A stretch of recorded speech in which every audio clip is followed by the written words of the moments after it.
Hi viewers, welcome to our channel. இன்றைக்கி நம்ம சேனலில் என்ன ரெசிபி பார்க்க போகிறோன்னா, ரொம்ப சிம்பிளாக சூப்பராக ஒரு லஞ்ச் பாக்ஸ் ரெசிபிங்க. நல்ல ஹெல்த்தியான ரெசிபியும் கூட. ரொம்ப ரொம்ப சுலபமாக செஞ்சிடலாம் பாருங்கள். காயெல்லாம் சேர்த்து அருமையாக இருக்கும். சூப்பரான இந்த ரெசிபி எப்படி பண்ணுறதுன்னு பார்க்குறதுக்கு முன்னால் நம்ம சேனல் இன்னும் சப்ஸ்கிரைப் பண்ணலைன்னா கண்டிப்பாக சப்ஸ்கிரைப் பண்ணிடுங்க.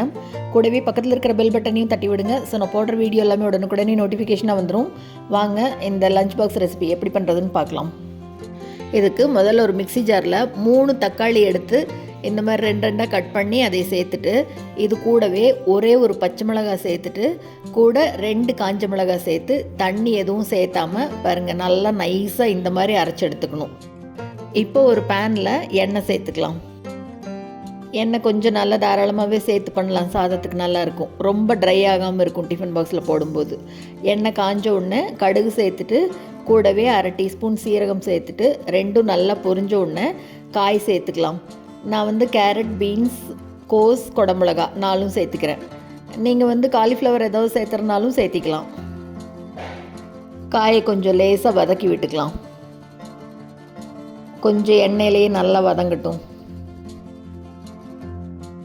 இது கூடவே ஒரே ஒரு கொத்து கருவேப்பிலையும் சேர்த்து வதக்கிக்கலாம். ரொம்ப ரொம்ப சுலபங்க இந்த காய் சாதம் செய்கிறது. பிளெயினாக காய் சாதம்னு செஞ்சு கொடுத்தோம்னா குழந்தைக்கு சாப்பிட மாட்டாங்க. இந்த மாதிரி கொஞ்சம் அப்படியே ஸ்பைஸ் எல்லாம் ஆட் பண்ணி பண்ணோம்னா சூப்பராக சாப்பிட்ருவாங்க.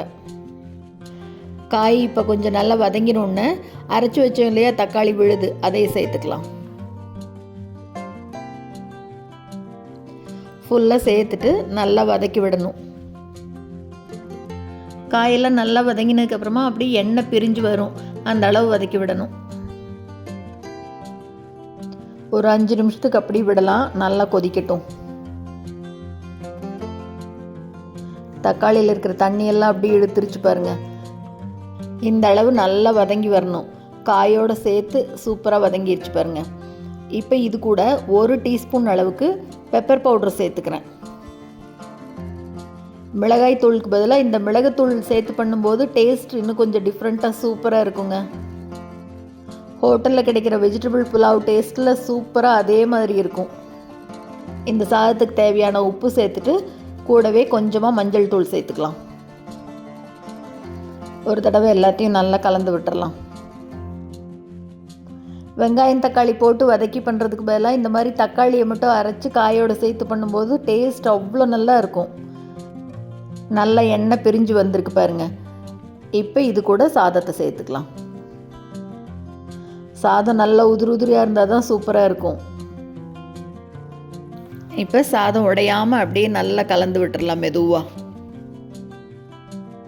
நல்லா இந்த குளிருக்கு அப்படியே மிளகுத்தூள் போட்டு காயெல்லாம் போட்டு சூடாக இந்த சாதத்தை அப்பளமோ வடாமோ வச்சு சாப்பிட்டா அவ்வளோ அருமையாக இருக்கும். சூப்பராக ரெடி ஆயிடுச்சு பாருங்கள். இப்போ இது மேலே அப்படி கொஞ்சமாக பொடி பொடியாக கட் பண்ண கொத்தமல்லி தலையை தூவி விட்டுடலாம். காயும் சேர்த்தின மாதிரி ஆச்சு. நல்ல கலர்ஃபுல்லாக சூப்பராக லஞ்ச் பாக்ஸ் ரெசிபி செஞ்சு கொடுத்த மாதிரியும் ஆச்சு. சூப்பரான இந்த ரெசிபியை நீங்களும் செஞ்சு பார்த்துட்டு மறக்காமல் கமெண்ட்டில் சொல்லுங்கள். இந்த வீடியோ உங்களுக்கு பிடிச்சிருந்ததுன்னா லைக் பண்ணுங்கள், ஷேர் பண்ணுங்கள், கமெண்ட் பண்ணுங்கள். மறக்காமல் நம்ம சேனலை சப்ஸ்கிரைப் பண்ணுங்கள். கூடவே பக்கத்தில் இருக்கிற பெல் பட்டனையும் தட்டி விடுங்க. ஸோ நான் போடுற வீடியோ எதுவுமே மிஸ் பண்ணாமல் பார்க்கலாம். தேங்க்ஸ் ஃபார் வாட்சிங்.